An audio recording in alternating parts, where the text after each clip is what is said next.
Antes, para arrancar, me presento, mi nombre es Sandro Teiza. Juro que no me puse de acuerdo con el look de Fede, lo juro. Pero antes, para arrancar, vamos a hablar varios de los temas que mencionó Federico en su presentación, estuvo buenísima, orientados a alta disponibilidad, seguridad y algunas tácticas o estrategias en ese rollout de aplicaciones modernas basadas en microservicios que pueden tomar sentido. Y lo vamos a hacer desde esta tecnología. Entonces, yo le hago una pregunta, a ver, ¿quién de ustedes sabe pronunciar bien esto que está acá? ¿Quién se anima? Nginx. ¿Cómo? Nginx. Nginx. Muy bien, muy bien. ¿Qué talle de remera sos? Ese. Bueno, tengo bien. Gracias. Nginx. Nginx. Engine como motor, Nginx al final. Nginx es el segundo proyecto de open source más grande que hay a nivel mundial, ¿sí? Y principalmente nació hace muchos años como una solución orientada a poder resolver un problema puntual, que era poder procesar más de 10.000 conexiones concurrentes en un web server. Así nació Nginx. Por eso reemplazó a Apache. Hoy si ven las estadísticas en términos de web server, y van a decir, pero ¿por qué web server si estamos hablando de Kubernetes? Yo hablo de cómo nació Nginx. Nginx nació como un web server, puramente software, muy liviano, pesa menos de 2 MB. Hay por ahí algún video de cómo puede meter el código fuente en un disquete, ¿sí? Para aquellos que les gusta hablar un poco de tecnologías un poquito más viejas. Y esa tecnología fue evolucionando en la comunidad. Empezó a funcionar como reverse proxy, como API gateway, y principalmente hoy en día el mayor uso que tiene Nginx es como ingress controller, que lo mencionó Federico en su presentación. Ahora, cuando hablamos de Kubernetes, y Federico en un momento mencionó rápido un website que es microservices.io, si ustedes entran en ese sitio van a ver que hablan de patrones, y sé que seguramente no se pueda leer en detalle todo lo que dice aquí, pero toda esa estrategia de llevar aplicaciones monolíticas, aplicaciones basadas en microservicio, en esa estructura o estrategia que presentó antes Federico, también hay que tener ciertas consideraciones a la hora de poner esa aplicación en producción. Y es donde este website describe cada uno de estos casos de uso o estos patrones desde el punto de vista de seguridad, circuit breaker, cómo hacer autodiscovery, cómo poder dialogar una aplicación monolítica con una aplicación en microservicios. En uno de los slides de Fede mencionó ACL como una estrategia para poder dialogar una aplicación en microservicios con una aplicación monolítica. Pero dentro de esa aplicación, en lo que denominamos el tráfico este-oeste, entre cada uno de esos pods, ¿cómo se va a llevar a cabo esa comunicación? ¿Va a haber un nivel de cifrado? ¿Cómo voy a llevar ciertos temas de rate limit? ¿Cómo voy a proteger la aplicación? Porque a fin de cuentas esa aplicación basada en microservicios que vive dentro de un clúster de Kubernetes va a estar en producción. Entonces, ahí empezamos a hablar de patrones de arquitectura. Y uno de los componentes que nosotros vamos a compartir con ustedes es el Ingress Controller. ¿Qué es el Ingress Controller? El Ingress Controller es la puerta de acceso de las aplicaciones que viven en un clúster de Kubernetes hacia el mundo exterior. De una manera muy resumida. Pero principalmente va a tomar decisiones en capa de aplicación. No es un balanceador de red, no es solamente un componente que lleva a cabo conexiones en capa de transporte y toma una conexión y la manda a un container que vive dentro de un pod, sino que tiene funciones avanzadas en cuanto al análisis de esas transacciones que le llegan, poder tomar definiciones y poder llevar a cabo una conexión o reenviar el tráfico hacia la aplicación, a fin de cuentas, que está viviendo dentro del clúster de Kubernetes, que más performante está de cara al negocio, que más performante es de cara al usuario final. ¿Y cuál es el Ingress Controller más usado hoy a nivel mundial? Si ustedes ven estadísticas, estas son estadísticas de terceros, es Nginx. ¿Sí? Si ven esta gráfica, que esto es una fuente de terceros, quizá tiene un par de años, el segundo es HAProxy, incluso F5, yo soy empleado de F5, con sus productos tradicionales, está en tercer lugar como solución orientada a Ingress Controller. Envoy está también, Envoy está en tercer lugar, GCP, Traffics y algunas otras. ¿Sí? Pero Nginx hoy en día es la solución más utilizada a nivel mundial como Ingress Controller en todos los clústeres de Kubernetes.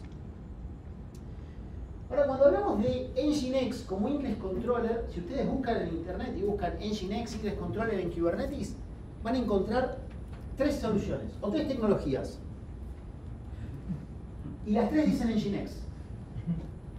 ¿Cuál es cuál? ¿Cuál es la que debería usar? ¿Cuáles son las diferencias? Bueno, hay algunas cosas, quizá entrando un poquito más en detalle, tienen que ver con el origen y la génesis de los proyectos. ¿Qué es lo que hizo la gente de Google con Kubernetes? Vio el potencial de Nginx, de esa capacidad de procesamiento de tráfico con funciones de reverse proxy, de API gateway, de autenticación, de validación, de ruteo de tráfico, una solución muy liviana y muy performante, y dijo, vamos a llevar a cabo un ingress controller soportado por la comunidad. Entonces, si ustedes entran a los repositorios de GitHub y van dentro de Kubernetes, dentro de lo que es el repo de Kubernetes a Nginx Ingress Controller, van a encontrar un ingress por defecto. Incluso si ustedes se descargan o quieren probar en sus data centers, en sus máquinas, un cluster de Kubernetes Vanilla y utilizar la exposición de una aplicación tipo Ingress, va a utilizar un Ingress Controller de Nginx.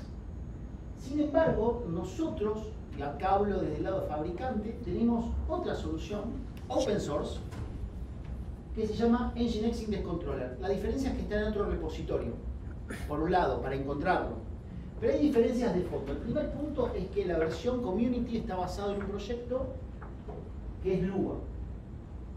Nginx Open Source, que es el que soportamos nosotros, y nuevamente es open source, y lo pueden probar, es free, lo pueden usar todos ustedes, está basado en un proyecto de OpenResty. Para el que no está muy familiarizado con esos proyectos de fondo, OpenResty busca hacer una solución altamente performante, con muy baja latencia y con funciones avanzadas, principalmente orientada a entornos empresariales, a entornos donde la demanda de tráfico puede llegar a ser un tema a resolver dentro de esos patrones de microservicios. Luego, nosotros a nivel empresarial vendemos una suscripción que tiene algunas diferencias de funcionalidades y de soporte que voy a hablar un poco más al final, pero me voy a centralizar principalmente en la columna del centro, en lo que es nuestra distribución open source. Hay algunos puntos que son diferenciales, ¿no? Cómo voy a hacer las configuraciones, si utilizo anotaciones, si utilizo algo que denominamos Custom Resource Definitions, cómo puedo hacer la distribución del tráfico, qué tipo de métricas tenemos en la integración, por ejemplo, con Prometheus. Y también hay otros tipos de diferencias, ¿no? ¿Quién da el soporte? Si lo da la comunidad, lo da un vendor, un integrador. ¿Qué tipo de funciones puedo encontrar nativas? O si esa solución se integra con terceros. Y vamos a ver que la versión community tiene muchas integraciones con terceros, hacer un proyecto open source soportado por la comunidad. Y realmente es bueno, no estamos hablando mal de lo que es el Nginx Ingress Controller de la comunidad. Sin embargo, cuando hablamos en aplicaciones que quizás tienen cierta criticidad desde el punto de vista de negocio, en aquellas aplicaciones donde es importante tener visibilidad, analítica, observabilidad y seguridad, temas que vamos a hablar más adelante, las versiones que son open source de Nginx soportadas por nosotros y la versión Plus pueden tomar más sentido. Pero una gran diferencia, son dos slides y después vamos a ir a una demo, ¿sí? La idea de esta parte de la sesión es tener una demostración en vivo. Tiene un margen de riesgo, con lo cual pero el gran diferencial es la performance, ¿sí? Esto es una gráfica, es una prueba de performance que está público en internet, en el cual se puede ver, por ejemplo, qué pasa cuando empiezo a exponer esas aplicaciones basadas en microservicios, en arquitecturas basadas en microservicios, a entornos con mayor carga de trabajo, con más capacidad de procesamiento de tráfico, más demanda de tráfico, con la latencia. Y la latencia no desde el punto de vista de red, sino la latencia desde el punto de vista de experiencia de usuario. Y ahí vemos que la latencia empieza a ser un tema no menor y que hay que tomar en consideración, sobre todo en entornos que son altamente demandados y en entornos donde los usuarios empiezan a acceder de una manera cada vez más concurrente. Simplemente, para finalizar, el último slide, el Kubernetes Ingress Controller Open Source, nuevamente que les menciono, está dentro del repositorio de Nginx. Si quieren descargarlo, pueden hacer un clic en esta foto, que está en el enlace. Y algo que para mí es súper importante, que también lo compartí en este código QR, y gracias Martín por la herramienta de generación de código QR, es van a encontrar muchísimos Ingress Controller en el mercado. Y seguramente a la hora de poder evaluar cuál es la versión que voy a utilizar, puedan surgir muchas dudas. Quizá por defecto utilizan el demonio que trae por defecto ese clúster o esa plataforma. Sin embargo, dependiendo la necesidad y caso de uso o patrón de arquitectura que vayan a necesitar, no todos son iguales. Entonces aquí, en este link, que es learnkubernetes.io, hay un link debajo, que es una planilla Excel, y lo voy a mostrar a ver si puedo hacerlo. Skip verification. Acá abajo de todo, van a un research, esto de terceras partes, no es nuestro, donde comparan las distintas alternativas que hay de Ingress Controller, ¿no? Entonces acá vamos a encontrar el Nginx Ingress Controller, que es la versión Community. Fíjense que el proveedor es de Kubernetes directamente, pero luego van a haber otras alternativas, con Apache, Azure, Nginx Plus, que es la que vamos a estar hablando ahora, HAProxy, etcétera, etcétera. Y van a ver cada una de estas soluciones qué casos de uso cumplen y qué casos de uso no cumplen. Entonces, independientemente y de una manera, digamos, tratar de no mostrar la camiseta en la cual es mi empleador, pero sí hablar del punto de vista abstracto de cuáles son las necesidades dentro de ese clúster de Kubernetes, van a haber muchísimas alternativas, ¿no? Por ejemplo, los proveedores de nube, yo recién en el break hablaba con Nico, que está acá, me hablaba de AWS. Bueno, AWS tiene su clúster de Kubernetes, que es EKS, y EKS tiene un Ingress propio. Bueno, ¿qué funciones tiene EKS versus, por ejemplo, la alternativa que me da Nginx o la alternativa que me da, no sé, alguna otra solución? Y todo depende del caso de uso y la necesidad puntual que tengan cada uno de ustedes. Entonces, sugerencia, este link que se encuentra acá, digo, incluye varias comparativas, no está hecho por nosotros, es de tercera parte, y si tienen intenciones de poder ver alguna de esas diferencias, está bueno que accedan. ¿Preguntas, dudas? ¿No? Ok. Una pregunta, Sí. cuando vos pones el Nginx del open source, el del F5, el del medio, digamos, Sí. Se elige para una aplicación, para los contenedores, se instala en la nube, después se puede pasar al otro, digamos, de una manera ágil, o requiere reinstalar, digamos. Primer punto, vos podés tener, el Ingress Controller es un pod, a fin de cuentas, donde pasa el datapath de las transacciones y va a hacer un balanceo de O tráfico. sea, lo puedo cambiar como un contenedor, ¿no? En base a tu estrategia de exposición de aplicaciones, primer punto. Entonces, vos podés encontrar, por ejemplo, tenés un clúster de OpenShift, ¿sí? OpenShift es la distribución de la plataforma del PaaS, para que no se ofendan los amigos de Red Hat, basada en Kubernetes, el cual por defecto trae un Ingress Controller de HAProxy, por defecto, y expone aplicaciones basadas en rutas. Tiene funciones, vamos a decirlo, básicas, que quizás no satisfacen todas las necesidades.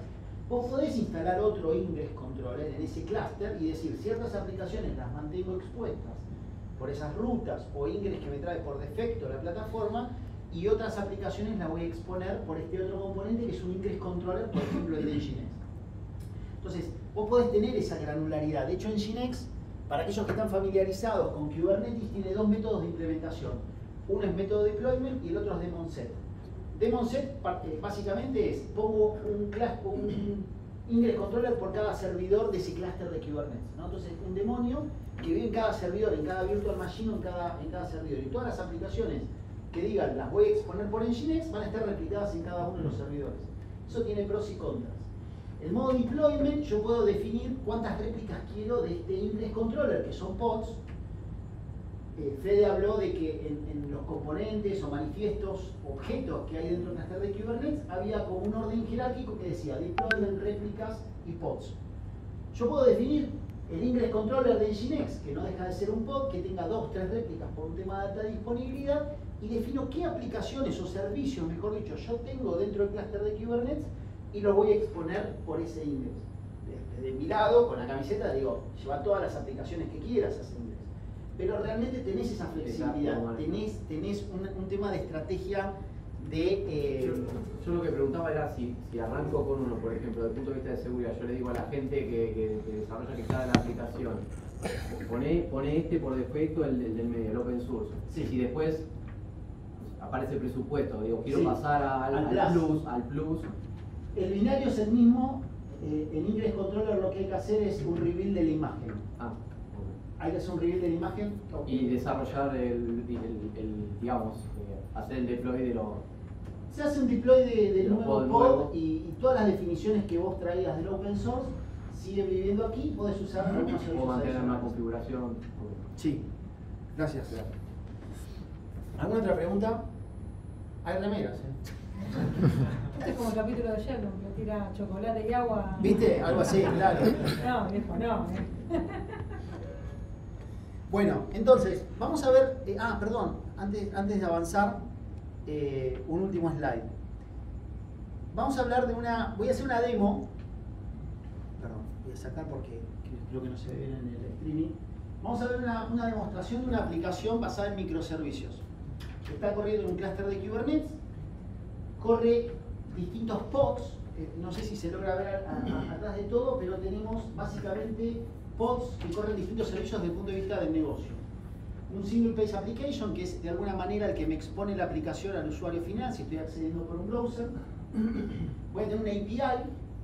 Esa API, una de las ventajas que tiene es que también va a estar comunicándose y va a estar dialogando o trabajando junto con ese single page application en el cual yo como usuario voy a interactuar.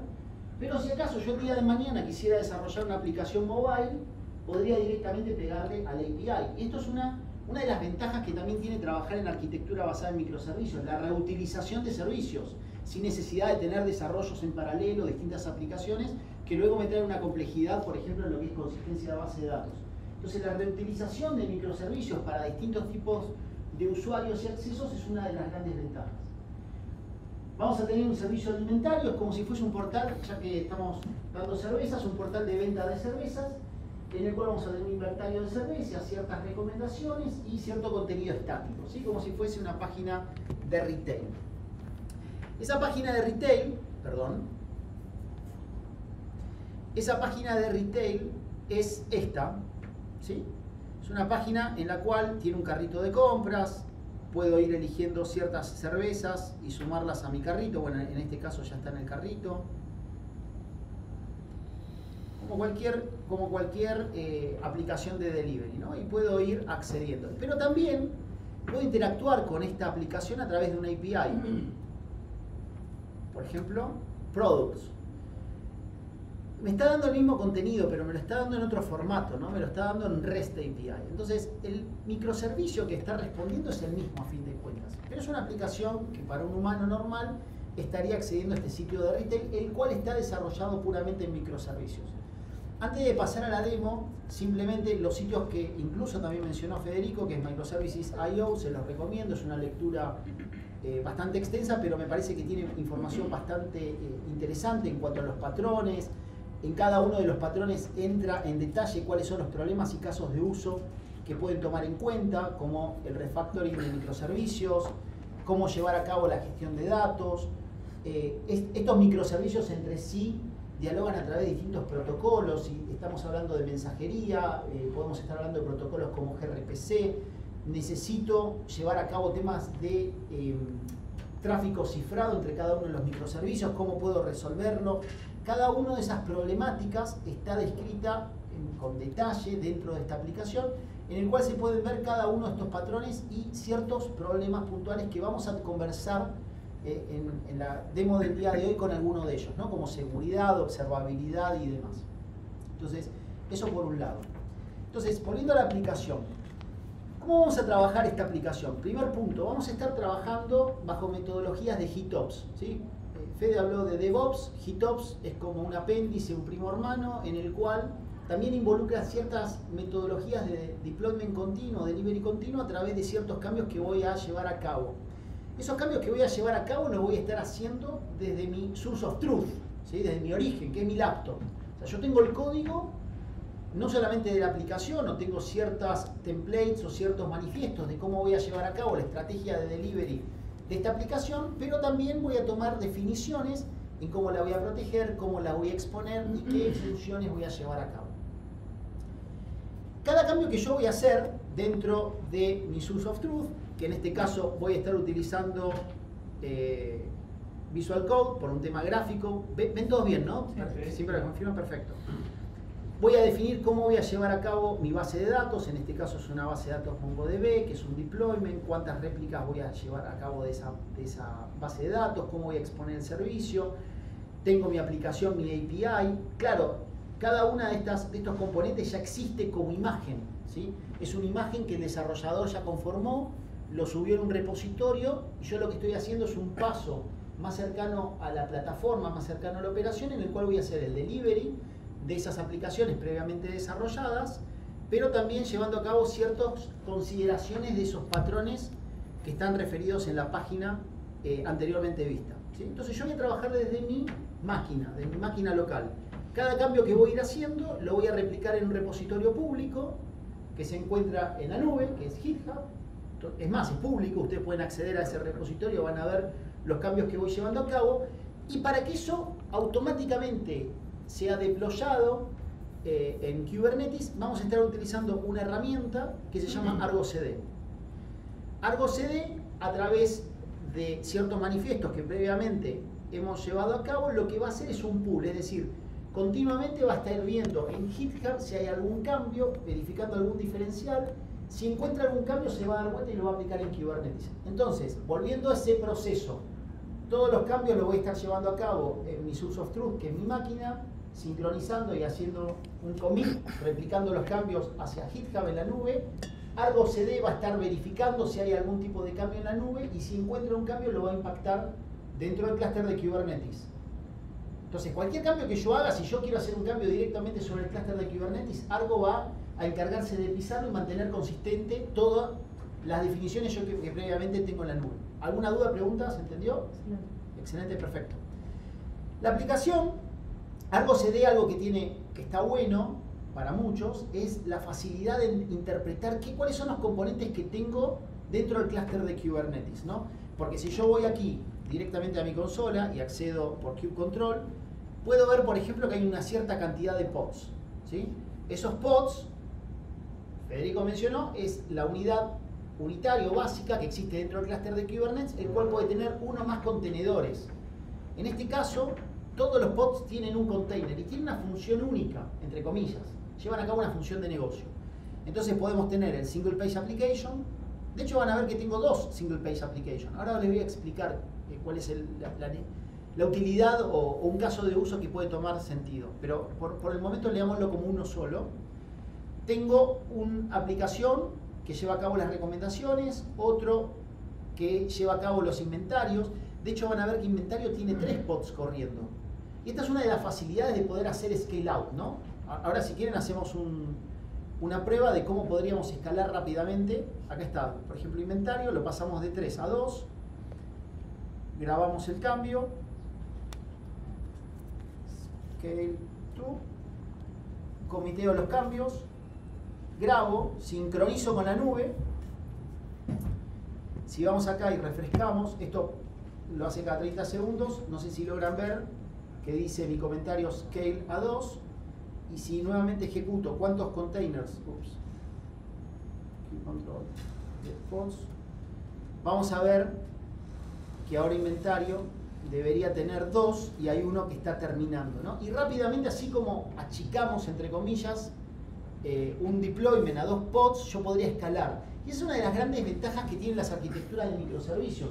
Puedo escalar horizontalmente muy rápidamente una aplicación sin necesidad de provisionar más máquinas virtuales, pedirle a la gente de infraestructura que me provisione esos recursos, etcétera, etcétera. Ahora, cada uno de estos microservicios vamos a llevar a cabo una estrategia de exposición.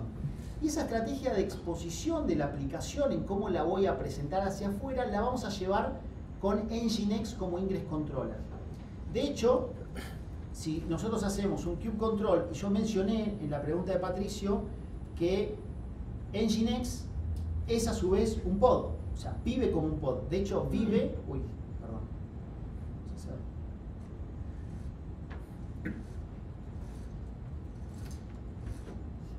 Menos A.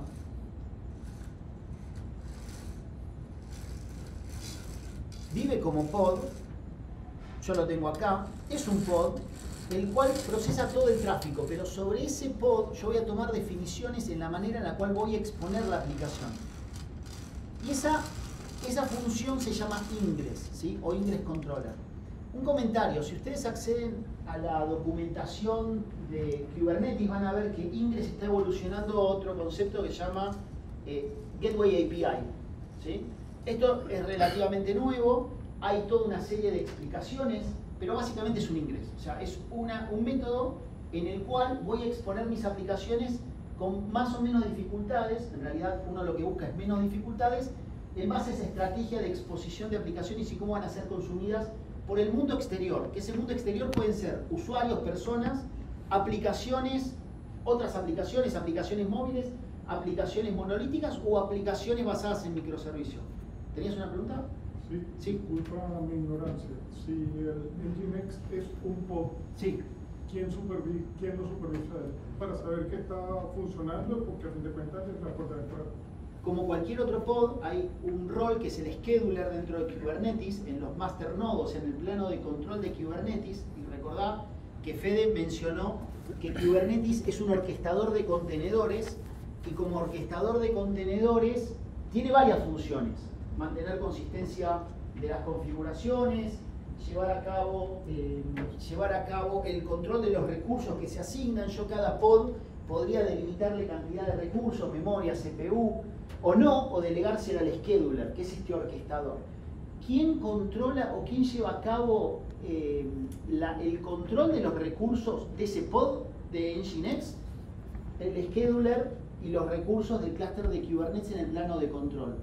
Entonces, es más, nosotros en las mejores prácticas delegamos que el scheduler de Kubernetes lleve a cabo ese control. Es más una responsabilidad del administrador del clúster de Kubernetes a través de tenants, políticas y estrategias de cómo lleva a cabo el control de todos los recursos, como para asegurar que ese clúster de Kubernetes, ese pod de Kubernetes, se encuentra en buen estado, ¿sí?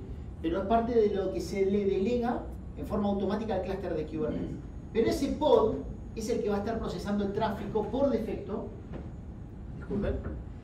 Va a estar recibiendo el tráfico por defecto en forma externa. Andrew, Va a tomar ciertas definiciones. ¿compartirnos de nuevo la pantalla? La ¿El pantalla Meet? sí. Va a estar tomando ciertas definiciones, y dentro de esas definiciones va a definir o va a decidir a qué. Perdón, soy monotasking, no puedo hablar y. ¿Se ve ahí? Listo, gracias. Va a definir a quién le va a reenviar ese tráfico, ¿sí? Nosotros, ¿se entendió? Perdón. Sí. Perfecto. Nosotros, en lo que es Nginx, si ustedes utilizan, o aquellos que quizás tienen alguna práctica utilizando Nginx versión community de la comunidad, van a ver que el tipo de servicio se llama Ingress, ¿sí? Esto es lo que yo mencioné, que está evolucionando a Gateway API. No API Gateway, Gateway API. Van a leer cierta documentación y nosotros también estamos haciendo lo propio como para mantenernos en el estándar. Pero lo que utilizamos es una función llamada Virtual Server. Es un Ingress, ¿sí? Por favor, para simplificarlo, es un Ingress. Pero fíjense cuáles son las definiciones que vamos a tener. El primer tema es que vamos a hacer una validación de la URL, es decir, toda transacción que me llegue, toda conexión que llegue al Ingress Controller, Nginx va a estar verificando primero el nombre, ¿sí? Para hacer un control del nombre. Por supuesto, esto es un componente, es un pod, tiene un IP y un puerto. Pero yo no voy a procesar todo el tráfico que le mando, voy a procesar solamente el tráfico que en capa de aplicación, en el header o en el encabezado, incluya que el host destino va a tener este nombre. Por otro lado, vamos a poder llevar a cabo la conexión cifrada, es decir, yo puedo exigirle o forzar que toda comunicación cifrada que yo tenga fuera del clúster de Kubernetes esté cifrada a través de un certificado. Y acá hay varios temas que son interesantes, ¿no? ¿Qué pasa en la convivencia? Porque quizás lo simplificamos desde un acceso de un usuario normal o una persona, pero ¿qué pasa, por ejemplo, si yo quiero no solamente tener un certificado propio en una comunicación cifrada, sino de repente esta API está siendo expuesta contra un banco? O yo soy un banco y quiero tener un modelo de API, una comunicación entre aplicaciones de los dos bancos. Yo quiero exponer la aplicación, lo voy a hacer en forma cifrada, pero no quiero que cualquier usuario o cualquier origen se conecte contra mi servidor, ¿se entiende? Porque en una comunicación de usuario-servidor, yo soy el servidor, tengo mi certificado, pero cualquiera de los clientes a través de la llave pública podrían conectarse. Yo no quiero que sean todos, yo quiero que sea de determinado origen. Usualmente, cuando hablamos de no solamente un control de la conexión cifrada desde el destino, en mi caso, el servidor de Nginx, sino también haciendo un control de un certificado de origen es donde empezamos a hablar de Mutual TLS. Nginx, una de las funciones que tiene es también hacer Mutual TLS fuera del clúster de Kubernetes. Y toma mucho sentido, por ejemplo, en temas de compliance. En Brasil, dice que con la ley de datos personales quizás está un poquito más avanzada que la Argentina, una de las cosas que impuso el Banco Central es que toda comunicación en los modelos de Open API entre el Banco Central y los bancos, aunque sean distintas empresas, sea a través de Mutual TLS.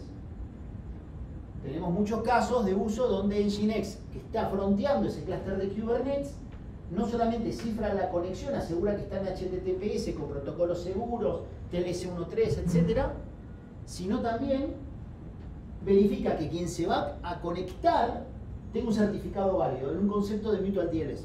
Comentario al margen. Y más abajo vamos a estar definiendo quiénes van a ser los servicios que vamos a balancear, ¿sí? Esto es una configuración básica como Ingress. Entonces vamos a definirlo como upstreams. Los upstreams son los pools de balanceo, son los servicios que yo voy a balancear. Y voy a decir, miren, tengo un servicio de SPA, de Single Page Application. Lo voy a mostrar aquí los pods. Perdón, ¿alguien tiene una duda? ¿Pregunta? ¿No? ¿Vamos bien? Por favor, me detienen cualquier cosa.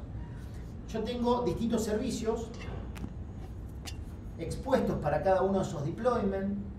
Tengo un servicio de Single Page Application, uno de MongoDB, uno de API, otro de inventario, etcétera, etcétera. Y por cada uno yo voy a definir esos servicios, ¿no? Ahora bien, no solamente los servicios tienen sus puertos, sino también después puedo definir definiciones, como por ejemplo, cualquier transacción que sea barra API, barra inventario, podría llegar a cabo adentro un rewrite del path, ¿no? Podría ser un rewrite del path o podría ser un proxy, una función proxy, también haciendo un rewrite, o podría ser un proxy pass eventualmente. Estas son funciones que a veces, según la estrategia de exposición de la aplicación, por ahí no quiero exponer todas las rutas. Y lo que llevo a cabo es un tema de reescritura en la manera en la cual expongo, pero cómo consumo internamente. Ahora bien, vamos a hacer un caso sencillo, ¿no? Yo tengo mi aplicación, disculpen, tengo por aquí mi aplicación. Vamos a consumirla vía API.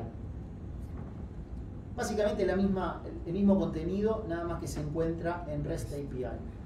Yo al hacerle una consulta al barra API Products, estoy haciendo una transacción a través del Ingress que le está pegando a un pod o una aplicación, esa transacción que llega a ese pod. Es decir, el Ingress Controller recibe la transacción, hace todo el certificado de TLS, protocolo seguro, se da vuelta y dice, a ver, ¿cuántos pods tengo? ¿Cuántos servicios tengo? Tengo un servicio llamado API. Ok, ¿cuántos pods tengo? En este caso tengo uno. ¿Está en estado saludable? Sí. Le mando esa transacción, le mando esa comunicación, ¿sí? Entonces, él me devuelve esta respuesta. Ahora, ¿qué pasa si yo de repente, en lugar de hacer una transacción, utilizo un bot en el cual le mando, por ejemplo, 200 transacciones? Ups. ¿Qué pasó? No. Déjenme ver aquí. Que se me cayó en un momento la máquina. Tengo que definir la variable. Andrew, Sí. probamos con las luces porque estaba hablando una sombra. Dale. ¿Cómo se ve ahí? ¿Se ve bien? Mejor. ¿Mejor? Perfecto. Fíjense, mandé 200 transacciones con una aplicación, se llama Hey. Lo que estoy haciendo es generar... No se puede mover este cable. Mandarle 200 transacciones. Y las 200 las recibió el Ingress Controller y se las mandó a ese pod. Claro, alguien puede decir, fantástico, pero yo lo resuelvo eso, lo resuelvo con autoscaling. Yo puedo definir más réplicas para poder procesar más tráfico. Fantástico, yo le mandé 200, podría mandarle 2000, podría mandarles 3000, 5000. Es tráfico basura. Pregunto, ¿por qué voy a replicar pods detrás de mi clúster de Kubernetes, asignar más recursos, cuando por ahí es tráfico basura? No lo necesito. Entonces hay distintas estrategias. La primera es poder detectar qué tipo de transacción recibo. Si yo recibo un bot a nivel Ingress, por ahí digo, no quiero procesarlo, no quiero mandarlo. Pero no todos los bots son malos, ¿no? O sea, los indexadores de Google son bots y quizás yo necesito que haya una transacción hacia mi aplicación, o quizás tengo herramientas de monitoreo donde necesito que lleguen a mi aplicación. Bueno, una estrategia de protecciones, de este tipo de protecciones, es llevar a cabo un rate limit. ¿Qué es un rate limit? Y esta es una de las funciones que tiene Nginx Open Source. Yo puedo llegar a definir una política, el cual voy a aplicar para una regla un rate limit, es decir, solamente voy a aceptar cierta cantidad de requests por segundo. Es como poner una barrera de entrada. Imagínense como si fuese una represa donde yo pongo una barrera al agua. Bueno, acá también pongo una barrera lo más cercano posible al frente de mi clúster de Kubernetes, donde voy a permitir cierta cantidad de requests por segundo. ¿Qué es lo que busco? Y lo que busco es un comportamiento normal de un usuario. Quizás un usuario normal, una aplicación móvil, no me va a estar haciendo 200, 2000 requests por segundo el propio usuario. Seguramente ese es un comportamiento de algún, vamos a llamarlo, travieso. Si una persona que está haciendo alguna travesura. Y hay varios. Entonces, ¿cómo podemos aplicar esto? Bueno, vamos a aplicarlo de esta manera. Fíjense, yo tengo estos cambios, los tengo comentados. Vamos a aplicar el cambio. Básicamente voy a definir que en todo el path que sea barra API, voy a definir una política y esa política la voy a llamar como la definí en el template anterior, rate limit. Guardamos los cambios. Agrego un comentario, hay rate limit. Ups. Comiteo, sincronizo. Vamos a ver si esto replica. Le voy a dar refresh porque ArboCD tarda como 30 segundos en refrescar automáticamente, pero a fines prácticos lo voy a hacer refrescando. Add rate limit. Vamos a ejecutar nuevamente mi bot, mi pequeña aplicación. Vamos a tirar 200 requests a ver qué pasa.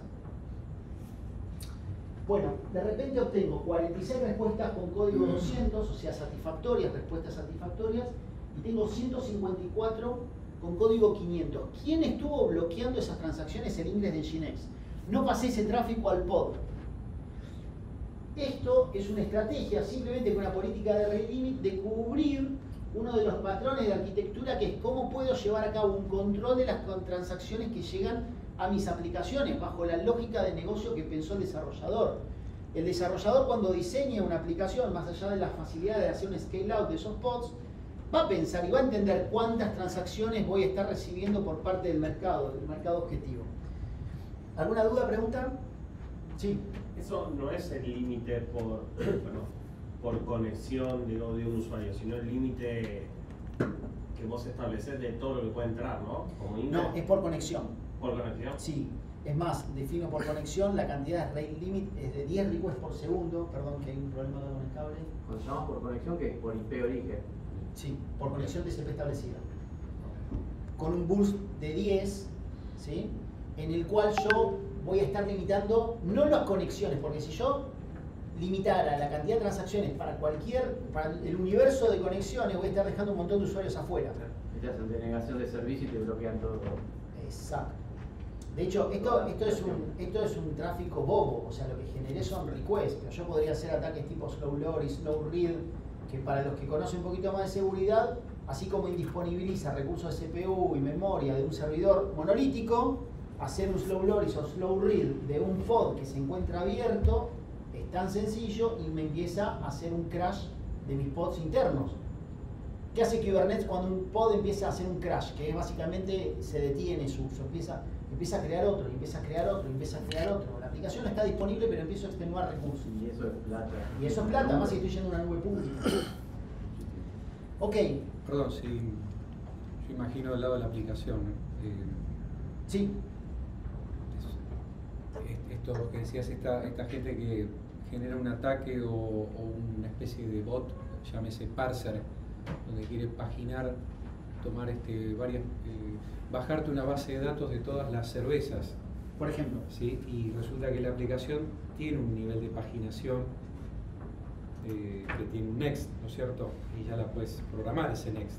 Entonces, de esta manera, por más que el desarrollador, la arquitectura de desarrollo, no esté contemplado lo que es la paginación con el burst o con el límite, vos podés controlarlo individualmente, unívocamente a esa IP de request, ¿verdad? Total. Y sin afectar el resto, que a lo mejor va orgánicamente a un request o a una búsqueda puntual de una cerveza, de un modelo, de un tipo, no bajarse todas desde la A a la Z, como decimos. Exacto. Visto del lado de la base de datos, no importa cuál sea, si está callada, si está donde fuera, ¿no? Pero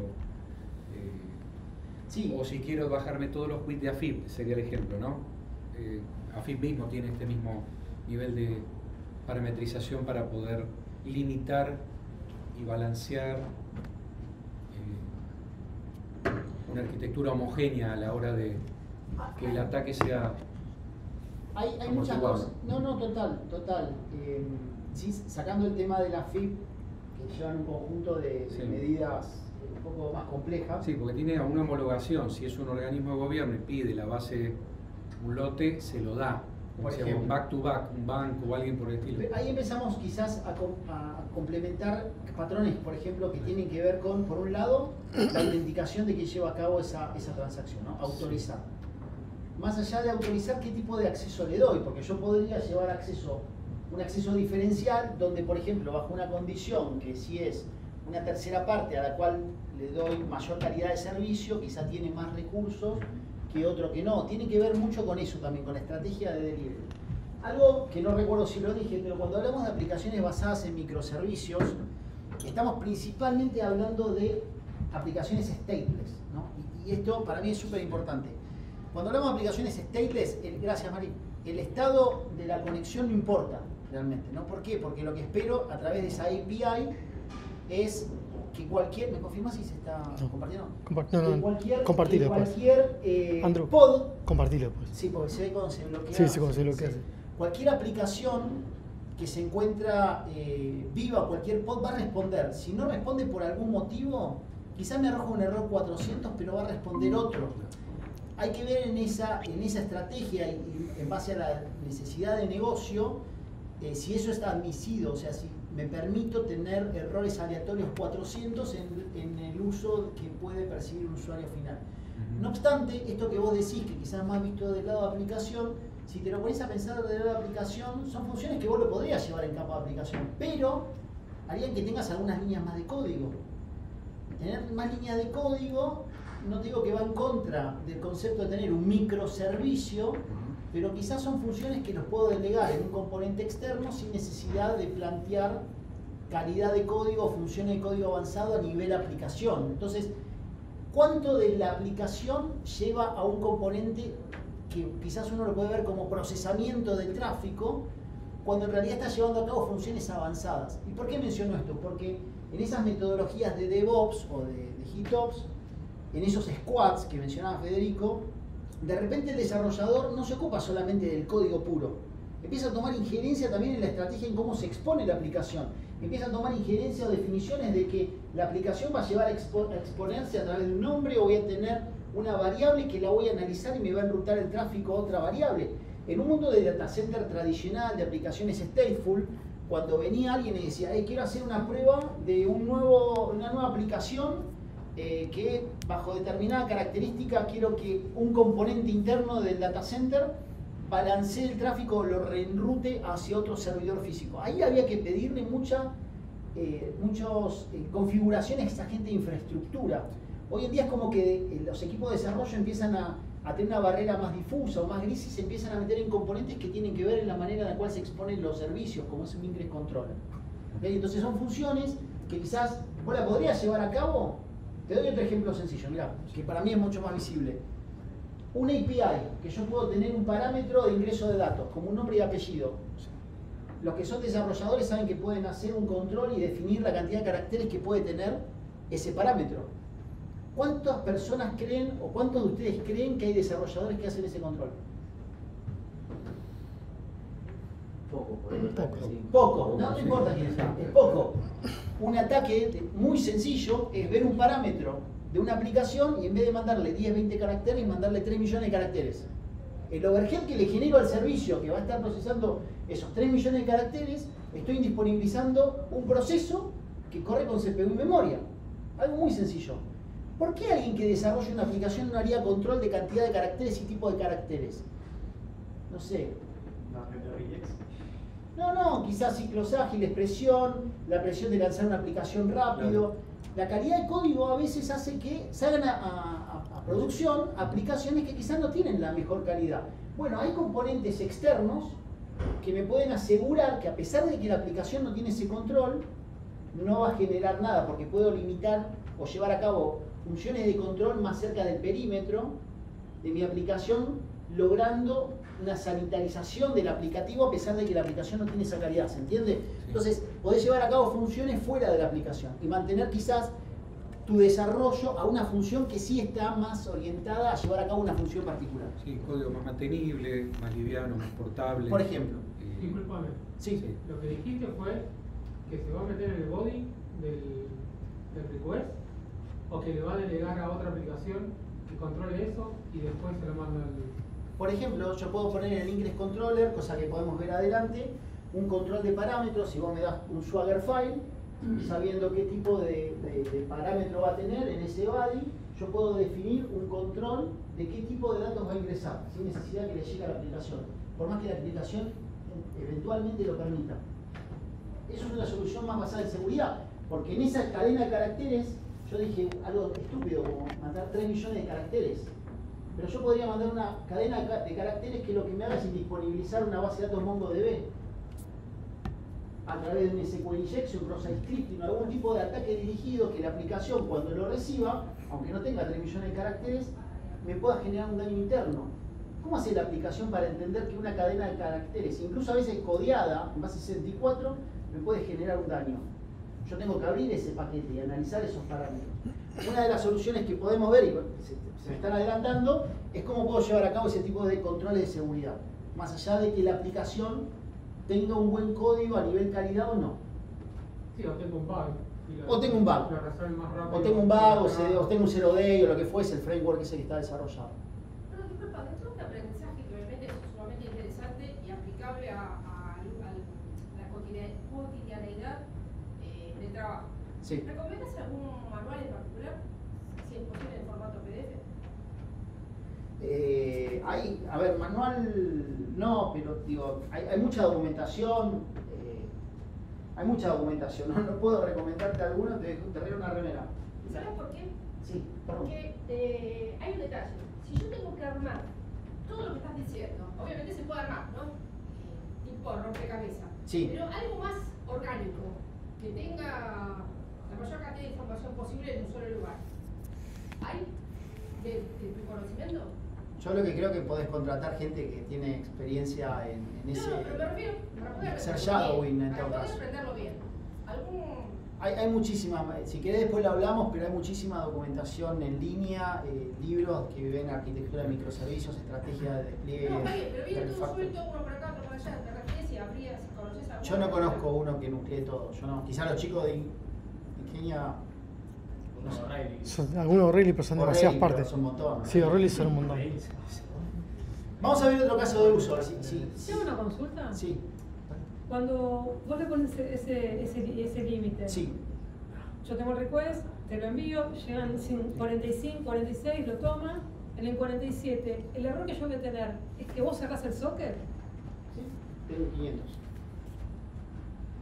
Vos sos un usuario. No es que entra un usuario, entra otro usuario. El otro usuario tiene pocas conexiones, va a tener un 200, va a acceder y va a poder acceder a la Pero aplicación. yo el error que tengo es que el socket está cerrado. Vas a tener un 500, ¿sí? De respuesta. Pero para el origen, para el que estuvo bombardeando. Claro, Sí. yo Si vos sos el que está bombardeando, sí. Claro, yo soy el que está Para el mandando el request. 47. Claro, yo soy el que está mandando el request. Tengo una aplicación, le quiero pegar esa aplicación, Tuki recibe un socket close. Exacto, pero si sos una aplicación genuina, sería difícil que le pegues 46 veces con lo mismo.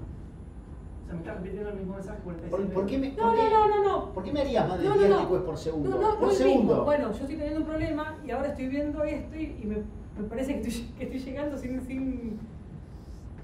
premeditarlo a lo que es el problema en sí. Payment, hay momentos donde se hacen picos y son todos requests de payment. Hay momentos que base 24 te dice, no, ¿sabes qué? No entiendo más. Socket cloud. A veces pasa cuando se hacen muchas conexiones desde una única IP, que eso es como tenés proxies. Claro, Que hay una claro. empresa que está saliendo por una única Claro, IP. bueno, son Mercado Libre. 50 usuarios tratando de conectarse Mercado Libre, y por ejemplo. digamos, la IP de destino tiene alguna tecnología que dice no, son demasiados requests de la misma IP, por más que sean distintos usuarios. Ante la te va sospecha de cerrando. ataque, te cierran. Te cierran. Exacto. Pero puedes hacer Que encima esto es demostrárselo a base 24, por ejemplo, ¿no? A base 24. No, hay otras tecnologías que podés mantener por frente, hay quienes lo podemos ver cuando tenés soporte WebSocket y demás, donde no, esto estoy limitando request. Cuando estoy hablando de request estoy hablando de capa de aplicación, pero yo puedo también hacer un límite en capa de conexiones. Yo puedo hacer un rate limit a nivel capa de conexiones, es decir, vos de tu lado me abrís un montón de sockets, pero yo te voy a posibilitar algunos pocos. Independientemente sobre cada uno de ellos, voy a habilitar cierta cantidad de requests. En este caso estamos hablando de requests. Bien, vamos a ver otro caso de uso. Un caso de uso que que menciona incluso la bibliografía es llevar a cabo funciones, por ejemplo, de testing, donde en un delivery de aplicaciones, de repente, una de las ventajas que tiene trabajar con microservicios es la posibilidad de hacer pruebas en caliente, es decir, tener la posibilidad de que si un desarrollador, por ejemplo, está trabajando en un single page application y de repente dice voy a armar una nueva versión 2, porque tiene un cambio de look and feel o lo que fuese, lo puedo implementar. ¿Y cómo llevo a cabo esa prueba en caliente, por ejemplo, bajo una condición, ¿no? Entonces, ¿qué es lo que vamos a estar haciendo? Vamos a hacer acá una configuración bastante sencilla, que es cualquier transacción que le llegue al ingress controller que esté cruzando con el barra, es decir, disculpen lo del cable, pero está volviendo loco. Ahí va. Cualquier transacción que llegue a mi aplicación, voy a hacer un chequeo de condiciones. Ese chequeo de condiciones que vamos a estar haciendo lo vamos a tomar, por ejemplo, en base a una cookie, o un valor de una cookie. Yo podría tomar varias condiciones, un header, podría tomar un IP de origen, podría hacer varias condiciones. Pero en este caso vamos a tomar una variable de una cookie. ¿Qué va a decir esa condición? Mirá, si en la cookie en la aplicación hay un campo de app version y ese valor sí, solo sí, se llama dark, rutea el tráfico al single page application, que el servicio que se llama single page application dark. Caso contrario, al servicio de single page application. Es decir, cualquier transacción yo voy a analizar en esa transacción un valor de una cookie. Si ese valor es correcto, voy a reenviar el tráfico a otro pod.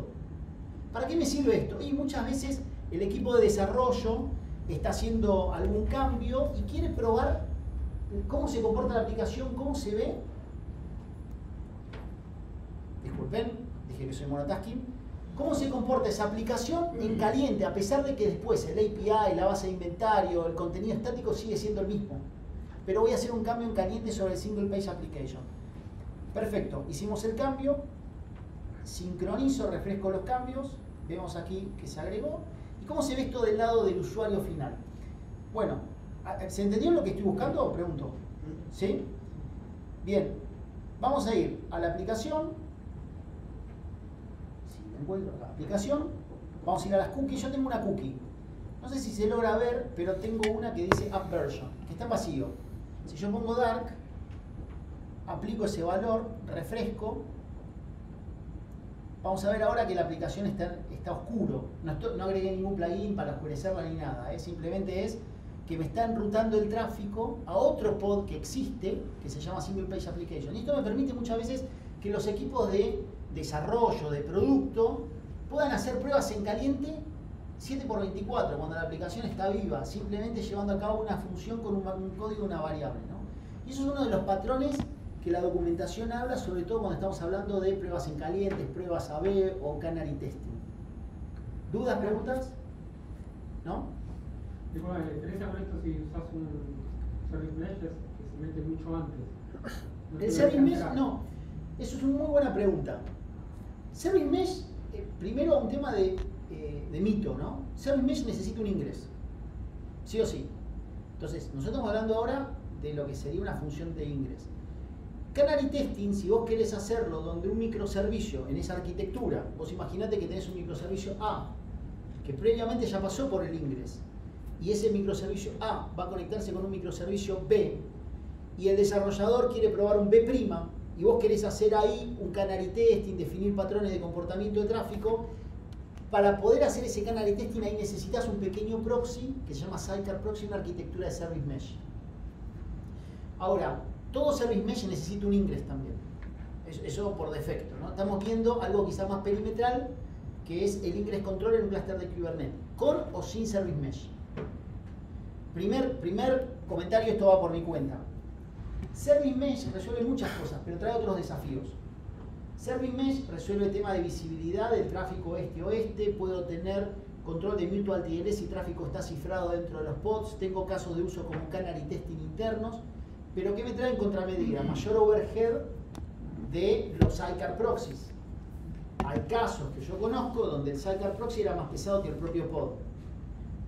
Ese overhead puede generar mayor uso de recursos. Si estoy yendo a una nube pública puede significar mayor costo. Y el otro tema que dependiendo del Service Mesh, el plano de control a veces está atado al plano de datos. Si tengo un problema en el plano de control puede verse afectado el plano de datos. Entonces hay algunos casos de mercado donde tuvieron un problema en el plano de control y se vio afectada la aplicación, el consumo de datos. Entonces Service Mesh, digo, es un capítulo aparte, tiene cosas muy positivas. Nosotros en Nginx tenemos un Service Mesh. De hecho, en Nginx se puede integrar como Ingress con Istio. O puede ser una opción de reemplazo de Istio, pero no estoy hablando mal de Service Mesh. Simplemente digo, Service Mesh se ocupa en esos casos de uso cuando tengo dos microservicios internos en el tráfico este-oeste o tráfico interno que busco esos patrones o comportamientos. ¿Está? Bien, vamos a ver otro caso de uso. Los health checks. Hay algo que por defecto, no, antes de los health checks, déjenme ver. Bien. ¿Qué pasa cuando yo empiezo a consumir una API? Hay ataques o hay comportamientos muchas veces de atacantes que lo que me buscan en una aplicación, en una API, es hacer un scrapping, empezar a escanear, empezar a tratar de identificar, por ejemplo, si una API está exponiendo determinados datos. ¿Para qué? Para después generar un ataque dirigido. Eso, digamos, hay muchísimos casos de scrapping, particularmente de aplicaciones y APIs. Para eso, por supuesto, vamos a hablar del top 10 de WAS y ciertas medidas para mitigar ese tipo de riesgos, ¿no? Pero seguramente, en la medida que yo voy empezando a verificar qué tipo de datos tengo por detrás, puedo también, a partir de las respuestas que obtengo, empezar a generar un mapa de cómo está armada esa aplicación. Puedo armar un mapa, si me arroja un error 500, si me arroja un error de que no existe un producto, de que sí producto existe, que no producto existe. Entonces todo eso le da información a un atacante.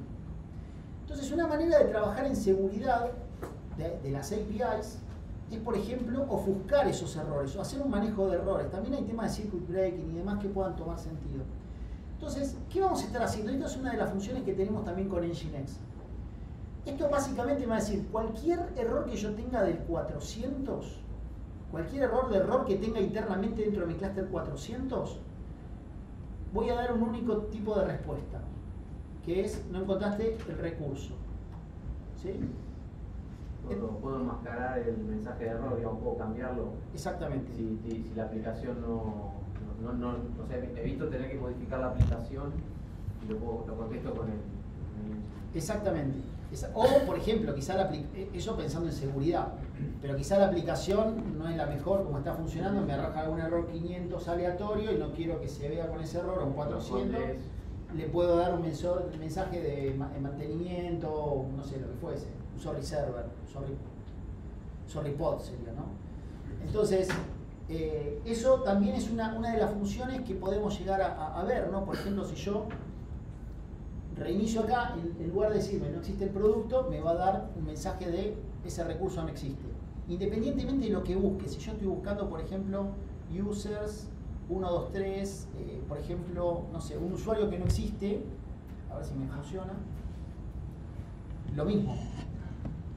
Acá no estoy buscando producto, estoy buscando usuarios y el carrito de compra de un usuario.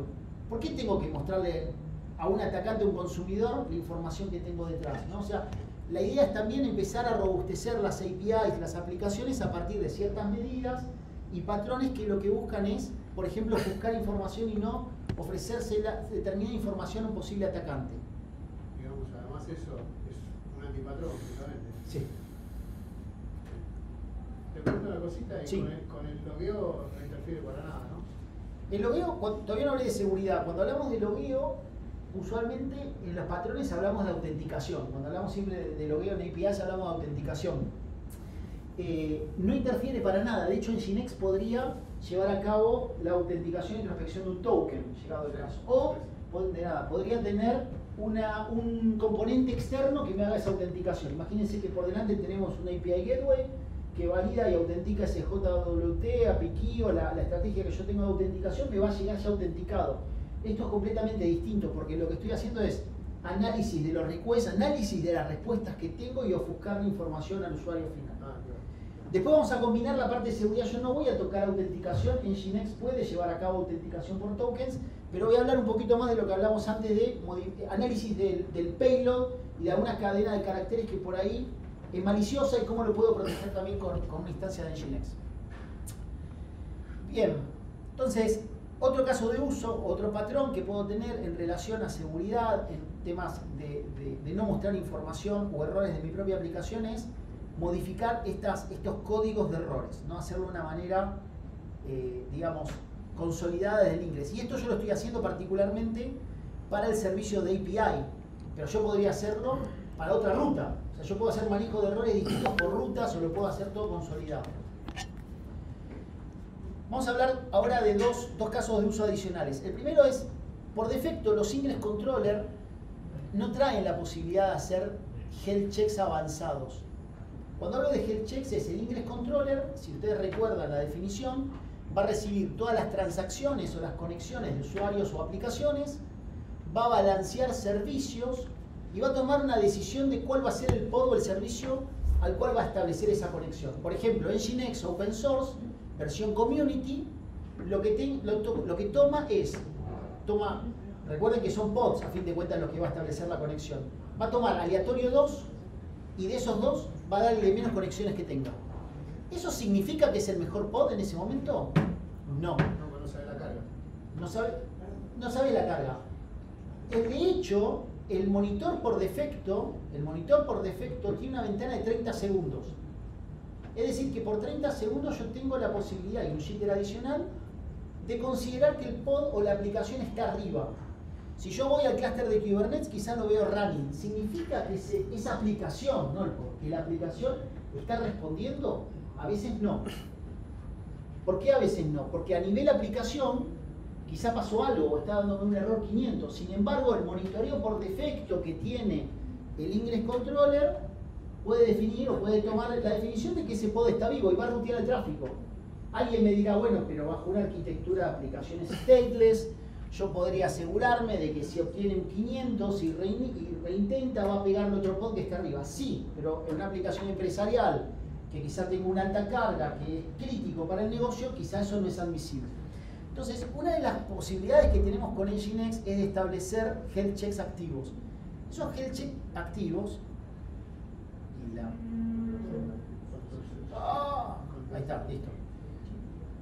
Esos monitores activos, yo puedo definir, por ejemplo, en esta API, podría tener una URL interna que me esté dando un servicio, que me esté dando un prompt del servicio. Por ejemplo, el desarrollador desarrolla dentro de ese pod, dice, yo voy a armar un pequeño prompt que en esta URL te voy a decir ente externo de que el servicio realmente está activo. Entonces, si está activo, me mandan las transacciones, si no, no. Y puedo tomar acá definiciones, por ejemplo, del intervalo o el jitter necesario para tener un monitoreo. Ese monitoreo va a ser activo, va a ser constante. Yo tengo un monitoreo constante. Entonces, sí, constante. Y toda esa información me va a permitir a mí poder tener quizás un monitoreo más avanzado y asegurarme de que si se lleva a cabo una transacción y esa transacción es ruteado, balanceada al pod, es porque realmente está activo. ¿Sí? Eso particularmente tiene mucho sentido para aplicaciones críticas de negocio donde tengo que asegurar que la transacción se lleva a cabo.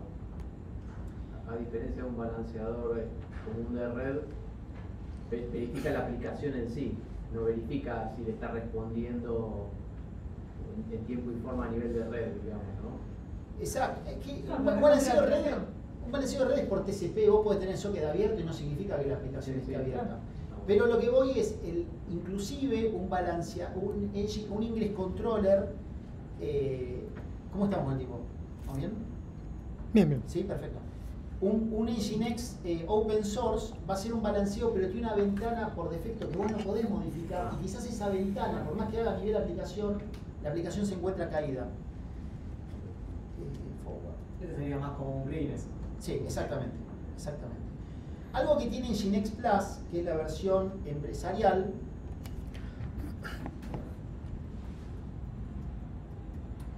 es un dashboard propio que muestra en línea el estado de salud de las aplicaciones, ¿sí?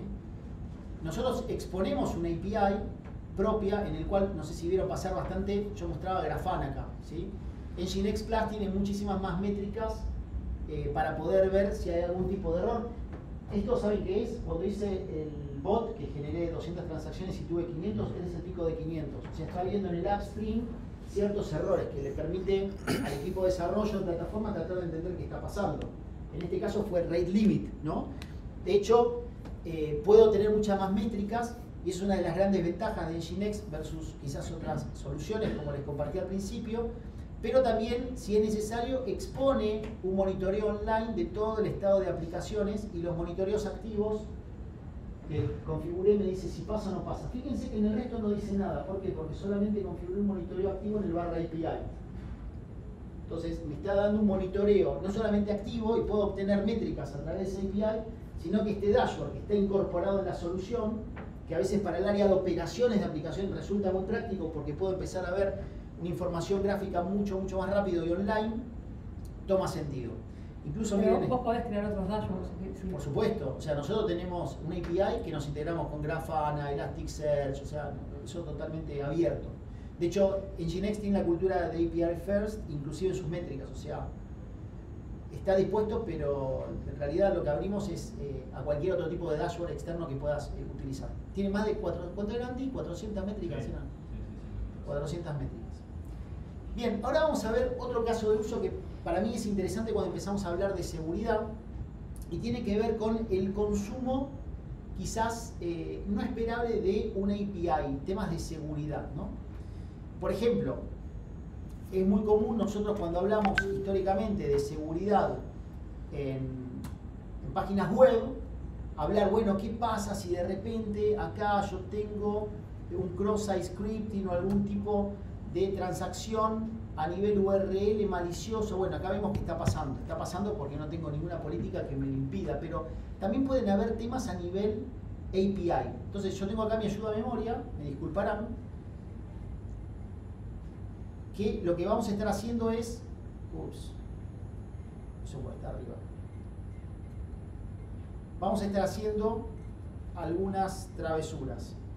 Por ejemplo, voy a estar llevando a cabo un get, ¿sí? A través de un curl voy a estar tratando de acceder a la aplicación de un usuario que no existe. Vamos a ver qué pasa. Sí, me dijo, no existe el recurso. Recuerdan que yo le hice un manejo de errores, pero ¿qué pasó si ustedes recuerdan cómo es el ciclo de vida de la transacción? La transacción llegó al ingress, el ingress lo balanceó al servicio, el servicio me dio un 500 o un error de que no existía, me devolvió y yo al ingress le devolví una ofuscación del mensaje. Pero tuvo una transacción contra el API. A fin de cuentas llegó la transacción al API. ¿Por qué tendría que llevar una transacción de un usuario que no es válido? Primer caso de uso. El segundo, ¿qué pasa si yo ahora hago un post, ¿sí? Una escritura, con un usuario válido? Este usuario es válido, 1, 2, 3, 4, 5, pero por ejemplo con un payload impropio o algún payload dentro de ese contenido que quizás no tiene nada que ver con la aplicación. De vuelta, me arroja un error. Que me arroja un error ofuscado del mensaje no significa que sea un comportamiento esperado, porque lo que me está haciendo acá, en este caso a través de este post, a la hora de poder consumir ese API, es mandarme un payload malicioso. Yo acá estoy poniendo 1, 2, 3, pero podría ser un cross-site scripting, SQL injection, un ataque dirigido a MongoDB, hay varios ataques que buscan indisponibilizar bases de datos no relacionales como MongoDB, etcétera, etcétera. Y acá eso no te da indicación de nada, además. No, porque no tengo nada hasta ahora. O sea, el inglés, ¿qué dice? Lo buscaste y no te da indicación de nada. No, lo ofusco. Pero, de vuelta. Ofusca la respuesta, pero ofusca la respuesta. O, por ejemplo, lo utilizo con un contenido válido, tipo JSON, un post con un usuario válido en un carrito, pero con un producto que no existe. Nuevamente, me vuelve a ofuscar la respuesta, pero todas estas son transacciones que llegan al pod, ¿sí? Que me arroja un tipo de error. no estoy haciendo ningún tipo de ataque acá, pero lo que quiero ver es un comportamiento no esperable, ¿no? Entonces, ¿qué vamos a hacer? Una de las soluciones que tenemos nosotros con Nginx Plus es la posibilidad de habilitar el WAF. El WAF NS Ingress Controller. Nginx, nosotros como F5 compramos Nginx hace 4 años ya, ¿no? 4 años. En marzo creo que hace 4 años. Y una de las cosas que hicimos, Nginx ya traía un WAF, que estaba basado en Mod Security. Para aquellos que trabajaron o vieron en la universidad, Mod Security está muy bueno a través de reglas de paranoia y todo lo demás, pero mantenerlo en producción no es muy sencillo. Nosotros tomamos una definición y que traíamos un WAF en el mercado a través de nuestra solución tradicional, tomamos el engine, el motor con las firmas y lo metimos junto con Nginx. Entonces hoy podemos hablar de seguridad de aplicaciones dentro de un clúster de Kubernetes. Y cuando hablamos de seguridad, yo acá estoy habilitando una política que es una política de WAF. Esa política, que va a ser un template, yo voy a definir, por ejemplo, dónde voy a loguear cada una de esas acciones maliciosas, ¿no? Yo lo podría loguear en Elasticsearch, en este caso lo estoy haciendo en un sylog interno. Pero voy a definir una política, y esa política de WAF puedo definir si está en modo bloqueante o transparente. ¿Qué significa bloqueante o transparente? Transparente es, si yo detecto un comportamiento no esperado, lo voy a loguear, pero no lo voy a bloquear.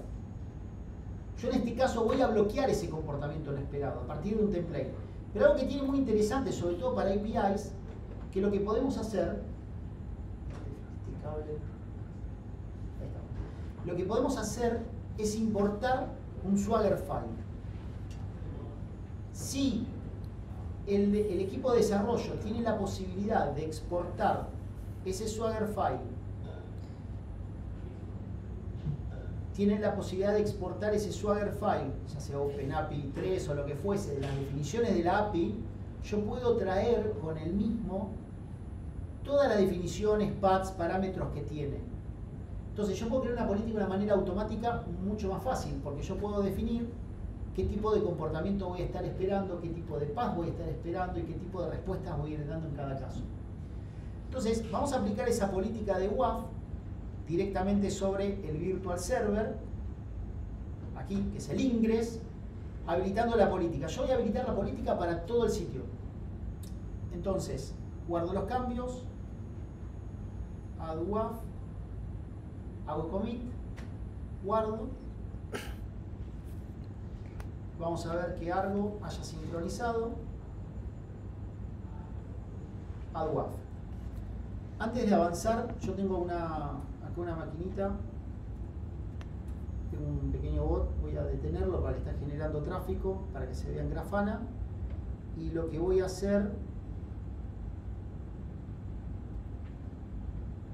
control, get, bots, ups, grep.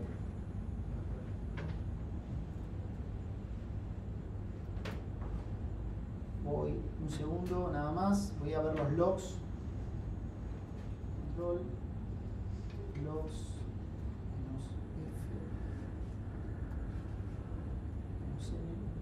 vamos a ver los logs del Nginx Ingress Controller, ¿sí? De cada transacción. Bueno, acá están todas el robotito que tenía de transacciones. Estos son los logs de mi Ingress Controller. Si yo vengo acá a mi aplicación y le doy un refresh, voy a ver acá esa transacción, ¿sí? Algo sencillo. Ah, miren, me está bloqueando. Si recuerdan, quise hacer un SQL injection a URL arriba cuando hice el ejemplo anterior. Me está bloqueando ya el WAF. No sé si se entendió. Si yo vuelvo acá y hago producto 1, 2, 3, veo el producto, no hay ningún problema. De hecho, el Nginx me está mostrando que la transacción fue dada en forma satisfactoria.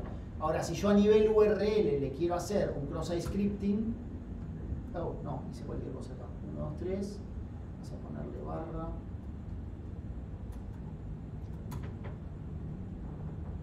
Ups. No, ahí está. Me está tirando, me está bloqueando. ¿Qué me está haciendo Nginx? Me está encontrando, perdón el log, yo sé que es horrible verlo así, pero el support ID que está acá me está detectando una violación, ¿sí? De un parámetro ilegal y está cruzando con una firma. Entonces básicamente me está bloqueando. Pero nosotros estamos hablando de seguridad de APIs, no seguridad de páginas web. Entonces, Vamos a repetir lo que vimos antes de cada uno de estos cursos, consumo. Vamos a estar haciendo un consumo sobre un usuario inválido. Y vemos ahora que fue bloqueado. ¿Qué significa que fue bloqueado? El Ingress Controller recibe la misma transacción, pero en lugar de mandar esa transacción contra el pod, detecta que no está haciendo compliance con API, con mi OpenAPI, y lo bloquea. Entonces estoy estableciendo medidas de protección de ese tráfico lo más cerca posible de la puerta de entrada del clúster de Kubernetes. Y recuerden, este Ingress puede estar transaccionando, recibiendo transacciones de aplicaciones móviles, de usuarios, de atacantes. Entonces, existen casos donde de repente yo quiero mantener cierta sanitarización y visibilidad de lo que está ocurriendo en esa puerta de entrada del clúster de Kubernetes sin que eso me impacte en los pods y por ende asegurar que los recursos que tengo disponibles en los pods están de acuerdo al tráfico normal o esperable que tenga del usuario. Si yo voy en el otro ejemplo, trato de hacer un post con un payload que no es apropiado, nuevamente va a ser bloqueado. ¿Qué me dice el error? Vamos a poner así, control F. Uy, no copié esto. ¿Qué me dice el error? Estoy... No, pero es imposible seguirlo así, ¿verdad? No sé por qué no me está copiando. 10 líneas por arriba del final.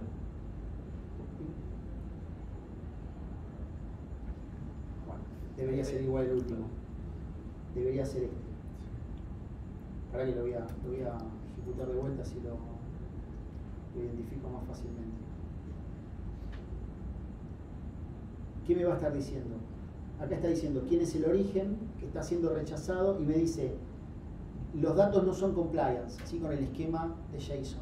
O sea, yo puedo a través de esta solución no solamente llevar a cabo funciones de procesamiento de tráfico, sino también poder de alguna manera sanitarizar esa transacción. Entonces, si yo hago, por ejemplo, un curl definiendo el contenido que sea compliance con JSON, voy a hacer un post sobre la URL válida con un usuario válido y un producto válido, ¿qué debería pasar? Debería funcionar bien.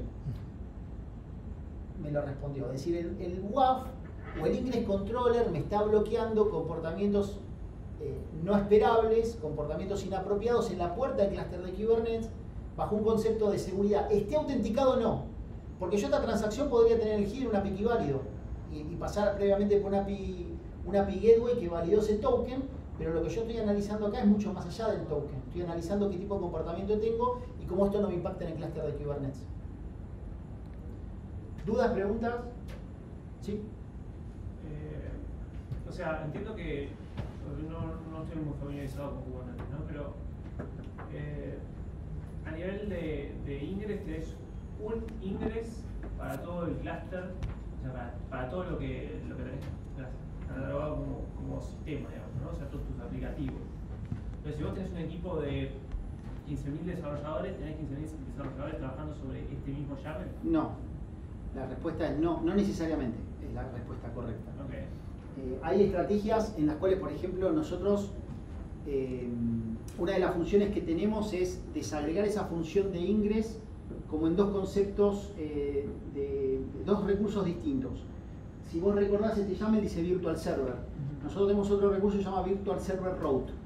Ese Virtual Server Route puede ser exclusivamente para un grupo de aplicaciones o de un grupo desarrollador o hasta un namespace distinto y va a tener todo igual las mismas funciones salvo TLS. O sea, TLS lo puedo dejar a nivel Virtual Server. Es como un orden jerárquico de dos objetos que están justamente, vale la redundancia, con un orden jerárquico donde yo puedo definir a nivel Virtual Server, que es la puerta de acceso de Ingress, que determinada ruta, en lugar de ir directamente a un servicio, va a ir a otro recurso que se llama Virtual Server Route, que es como si fuese otro Ingress, a fines prácticos. Ese otro Virtual Server Route puede tener las definiciones propias de esa aplicación. Eso habilita casos de uso como ruteo entre distintos namespaces o delegación de algunos de estos YAMLs en grupos aislados o distintas tribus y mantener un control centralizado más en el Ingress, más en la frontera por un responsable operativo de plataformas. Entonces, eso depende mucho de la estrategia que tengan. Lo que sucede en la vida real, yo digo, esto es mi experiencia, las empresas que recién empiezan a llevar aplicaciones en microservicios empiezan quizás con algunos pocos microservicios, quizás no tienen una carga muy grande de tráfico, entonces empiezan por el ingreso, por un único ingreso. Y de repente ese único ingreso empieza a crecer en las configuraciones y ahí empieza como una mejora de reestrategia de cómo tiene que llevarse a cabo esa exposición. Incluso en el Cloud Native Foundation Computing hay bastante información y hay algo que está interesante, después si quieren lo busco, que es el path de madurez en un clúster de Kubernetes. No sé si lo viste, Fede, que habla, bueno, primero, por ejemplo, a mí me llamó la atención. En el clúster de Kubernetes uno define si voy a ir por qué distribución y todo lo demás. Defino el CNI, que es el tipo de protocolo de red interno. Después voy avanzando, defino el ingress, defino cómo voy a llevar a cabo las aplicaciones. De repente, en la madurez, tenés que tomar definiciones como lo que hablamos antes. ¿Voy a un service mesh o no? ¿O necesito métricas, sí o no? Y de repente, quizás las métricas que necesitas, el CNI o el protocolo de red que utilizaste no es conveniente, o porque tenés problemas. Entonces, de repente es como que tenés que rebobinar en las definiciones previamente dadas. Quizás definiste Flannel como protocolo inicial y de repente te das cuenta que no era lo más conveniente y tenés que ir a Calico. Sí, pero ¿cómo? Tengo que cambiar todo el CNI, mi propio cluster de data center, y sí pasan esas cosas. Entonces, como un back and forward, ¿no? Continuamente. Y en el ingress pasa lo mismo. Yo lo que veo es empresas, empresas que avanzan en la practicidad, por supuesto, y de repente se dan cuenta que no tienen visibilidad o que están teniendo problemas o que no pueden resolver temas como multicluster, ¿no? O multisitio, cómo puedo resolver un tema de alta disponibilidad multisitio, y quizás el componente que definieron quizás no es el mejor para ese caso de uso. Pero vuelvo un poco a lo que dije anteriormente. Vos podrías tener un ingress por defecto que trae el clúster de Kubernetes, levantar otro ingress que te dé esas funcionalidades avanzadas y pasar algunas aplicaciones por este y otras no.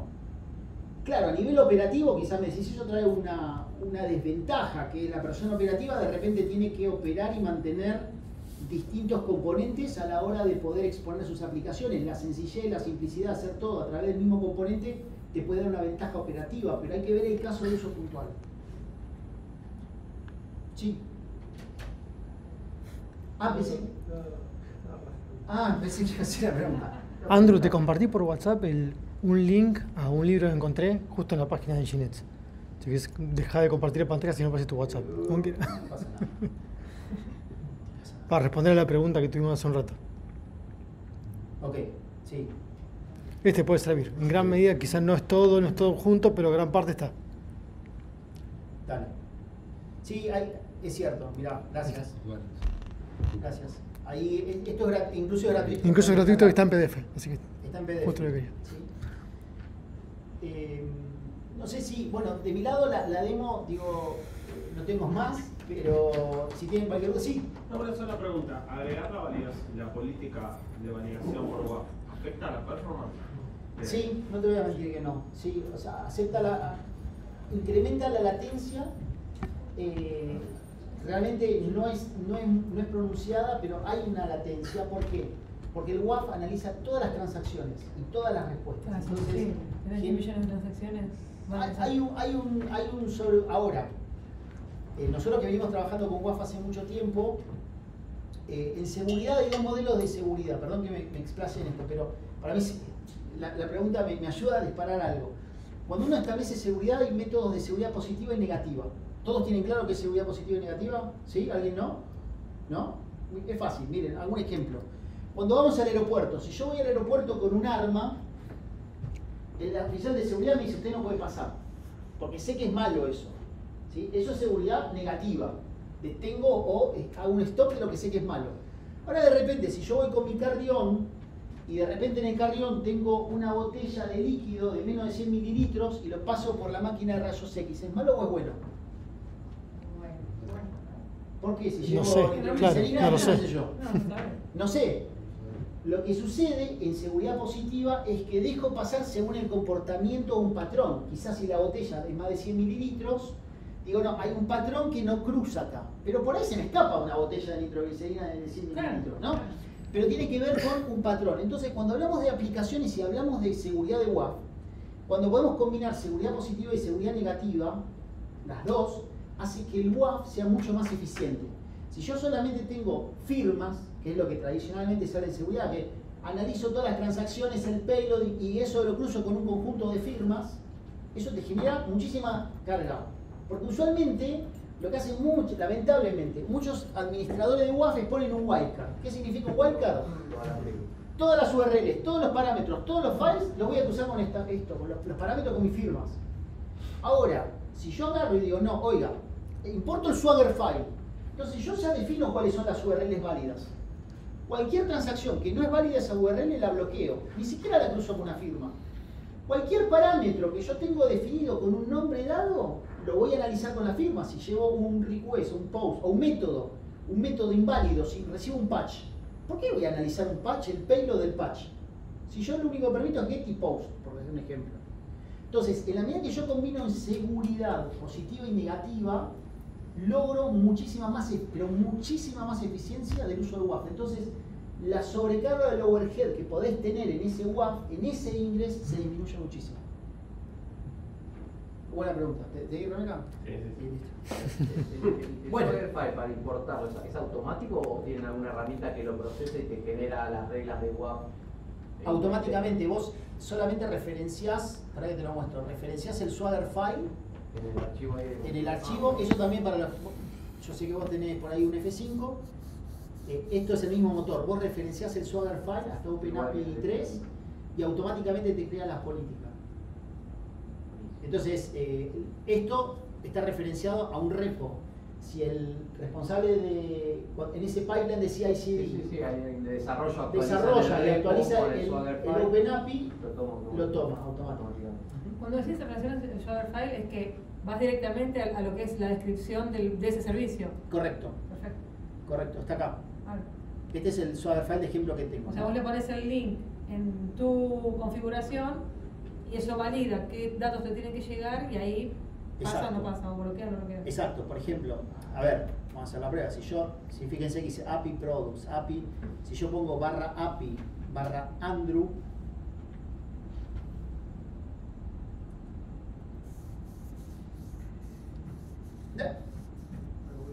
no, pero, sí, no tengo el API. Gracias. Me bloquea, porque no existe barra Products barra Andrew. Dentro de tu Swagger no está definido. ese path. Entonces ni siquiera cruza con una firma. Claro. ¿No? Cuando estoy cruzando una firma, no existe. O sea, tomo un patrón en base a la estructura de la aplicación. Por supuesto, el equipo de desarrollo tiene que mantener actualizado el Swaggerfile.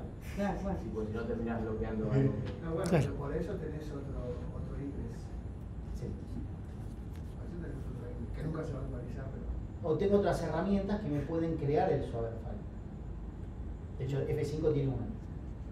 Una pregunta, sí, porque esto suele pasar, el error humano cuando toco el Swaggerfile, sí, lo genero inválido, no lo validé contra una herramienta que me dice que es válido, el 2.3, y lo mando ahí. Y instalo el manifiesto. ¿Me pincha porque me lo validó o me instala el manifiesto y después cuando no me valida bien las reglas?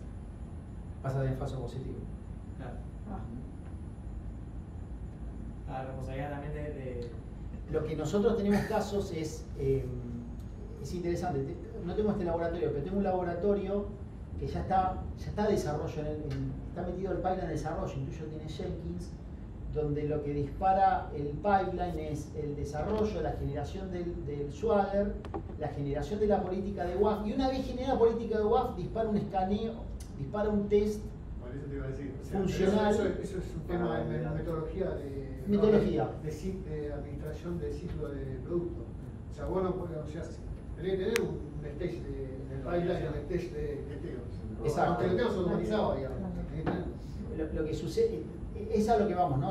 Agregar seguridad en el código, en la concepción, digo, del proceso del pipeline. Lo que pasa muchas veces es que los equipos de desarrollo o los equipos de seguridad no trabajan en squads. Hoy en día yo veo cada vez más frecuente que hay personas de seguridad trabajando en los squads.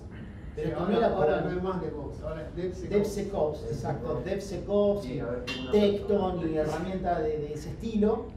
Pero antes lo que pasaba hace no mucho es que la metodología de DevOps involucraba en el desarrollo de aplicación, la exposición, la creación de los componentes de nube y le decían al de seguridad prende el WAF. Eso lo prendía y ahí de repente la aplicación pinchaba y el problema era de seguridad. comillas. Pero lo que sucede con seguridad, yo me pongo la camiseta de seguridad y todos los que trabajan en seguridad lo saben, que quizá cada 100 desarrolladores tenés un tipo de seguridad. Entonces, si vos no llevas seguridad a la concepción, en esas metodologías, verificando calidad de código, realmente es muy difícil tener, digamos, un proceso aceitado que incluya seguridad desde el primer momento, ¿no? Acá vimos algunas funciones, es muy largo seguridad, muy largo, posturas de seguridad, o sea, hay muchas cosas para hablar de seguridad. Nosotros trabajamos dentro de esos patrones que vimos dentro de microservicios. Algunos temas de seguridad no vimos autenticación, porque autenticación sé que está por defecto, con temas de JWT y API Keys, pero sí queríamos hablar un poco de qué pasa de una transacción ya autenticada con una transacción maliciosa, con un payload malicioso, ¿no? Y cómo lo podemos impedir antes que llegue a los pods para mantener más sano la arquitectura de microservicios. Igual eso lo podés resolver con un webhook de admission, ¿viste? Podría, sí. Declarás el manifiesto, validás, escaneás, si no es válido. Sí, hay un montón de maneras, hay maneras de hacerlo, pero bueno, no se encuentran en la práctica, ¿no? O sea, ¿alguna otra duda, pregunta? Consola GUI consola GUI como VIQ para cosas no, porque... Es que ya no existe más, porque ahora lo automatizás con los archivos. No, la verdad es que Nginx tiene otra, o sea, Nginx, el ADN de Nginx es poder ser lo más cloud native posible. Entonces, tanto de los manifiestos como de las configuraciones que se llevan a cabo, lo que buscan es ser el mismo lenguaje que el que despliega manifiestos de aplicaciones. Entonces, llevar ese template que sea fácilmente legible, sobre todo porque el que usualmente lleva a cabo esas definiciones son los equipos más cercanos a desarrollo, DevOps o plataformas. Bueno, ¿querés cerrar, Sandy? ¿No? Nada, sí. Dale. Gracias, Andrew. No, gracias a ustedes.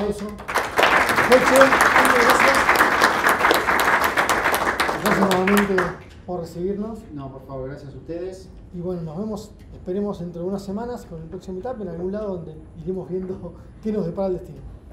Gracias a todos. Gracias.